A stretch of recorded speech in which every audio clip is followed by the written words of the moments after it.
2, 3.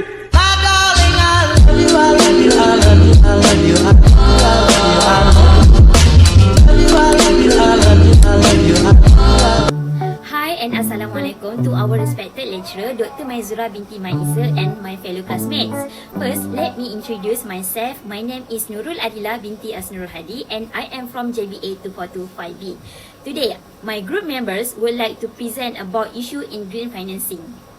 Today, I will present about what is green financing. Okay, green financing is financial assistance to finance future projects while minimizing negative impact on the environment.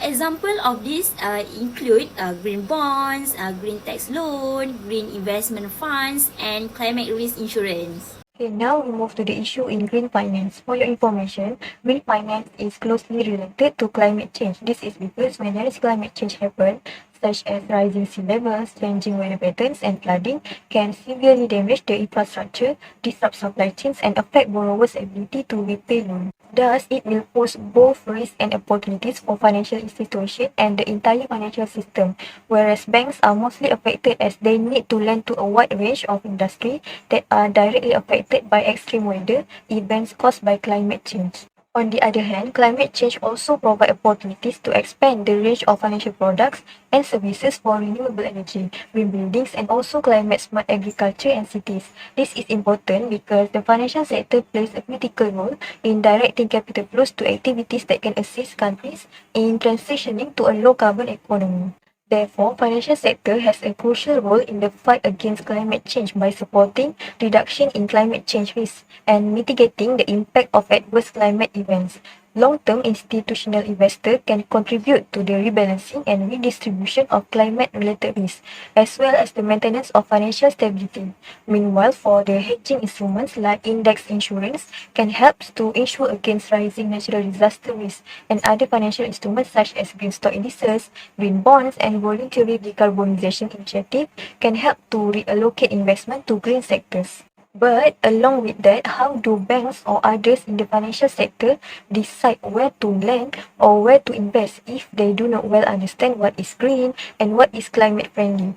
Thus, this has been an issue as absence of common definition of green finance and lack of standard policy and regulation for financial sector to govern the green financing in particular country may result to a fewer financial products designed or created specifically to finance renewable energy projects. Next, for the mechanism of the issue, it is all started with lack of large-scale and economically viable exposure to green finance. As when green finance is less exposed in public, this will cause some of the financial sector's participants like investors do not have a good understanding in the common definition of green finance and unable to know how it will be implemented. Later, this will affect the banks that is not familiar with green projects that may cause them to wrongly evaluate which projects to be financed. Besides, there is still no agreed upper definition that need to be followed which can cause confusion towards financial sector which one is green or environment friendly projects. This is happened due to absence of green taxonomy, that is a classification system that identifies activities or investment that deliver on priority environmental objective. It is to fill the gap by helping financial sector participants, whether banks, financial institutions, or investors, determine whether an economic activity or project qualifies as environmental friendly or not, which is such a system is to allow them to tag their asset consistently and engage in accurate and transparent tracking and reporting. Furthermore, there is also a statement from article World Bank blogs in June 2020 written by Farah Imran Hussein stated that local Islamic banks have identified the absence of a green taxonomy as a major obstacle in implementing sustainable finance in Malaysia, which is without a formal, agreed and practical taxonomy, market actors must make a judgment about what is green and what is not, which this leads to a lack of comparison, transparency and accountability. This proved that the absence of a green taxonomy renders financial sector participants unable to make objective decisions about green projects to be funded. Consequently, the financial sector cannot reallocate investment to the green sector as there is a lack of understanding as well as standard policies and regulation for administering green financing in certain countries. Hi, my name is Hani Elisha binti Zainal, and today I will present the issue of green finance in Singapore. Our first issue is Singapore is having difficulties in developing a national sustainability accounting strategy for green finance reporting. Environmental, social and governance ESG disclosure is necessary for every business. However, at the moment, ESG assurance frameworks tend to be decentralized and varied.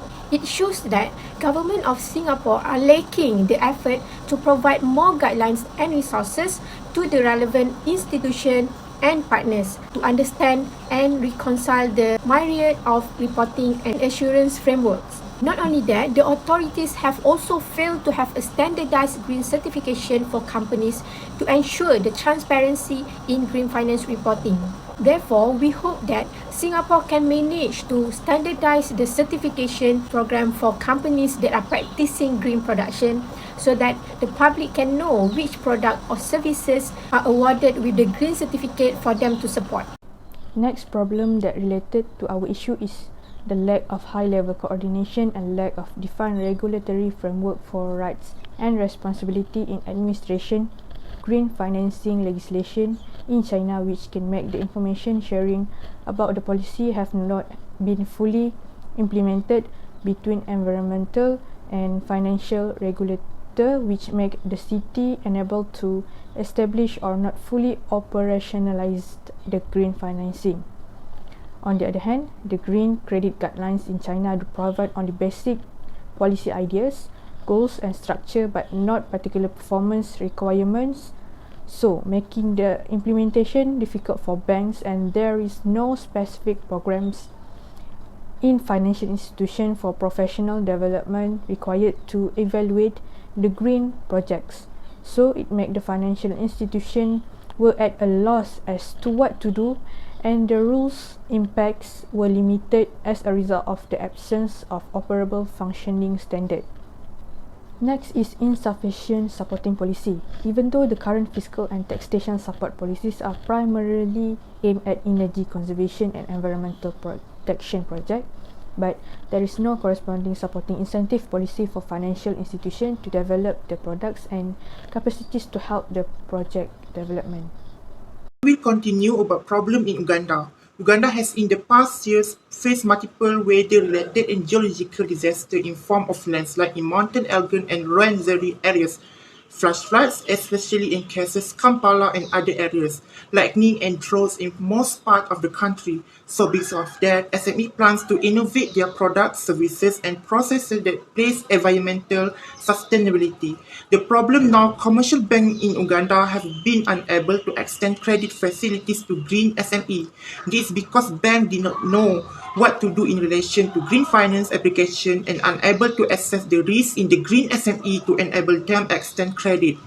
According to Cornelia Penzel, Uganda Director KWF Development Bank, revealed the German government extended €6 million to the local green SME 2018 through the East African Development Bank in a project known as Biodiversity Financing Facility, but has never been disbursed to the firm because of inadequate supporting documents.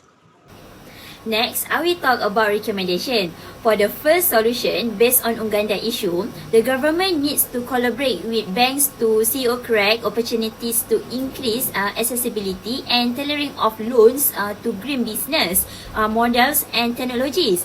This comprehensive approach facilitates access to tailored finance for green SME, supporting them to grow their enterprises and thus scale their accessibility impacts, including the correction of green jobs. Furthermore, it reduces the risk of financing change by working together with commercial banks to provide green SME lending. For the second issue, government can support innovation on the supply side by increasing their direct budget allocation, which can provide flexibility for funding priority, green programs and mainstreaming green innovation with current development programs. They can also support procurements and demonstration programs and increase direct research and development effort. The latter can be conducted by governmental agency or research body can backed by subsidies, loans and grants. For the conclusion, green finance is important as it promote and support the flow of financial instruments and relate service towards the development and implementation of sustainable business models, investments, trade, economic, environmental and social project and policies. Thank you from all of us. Assalamualaikum and bye.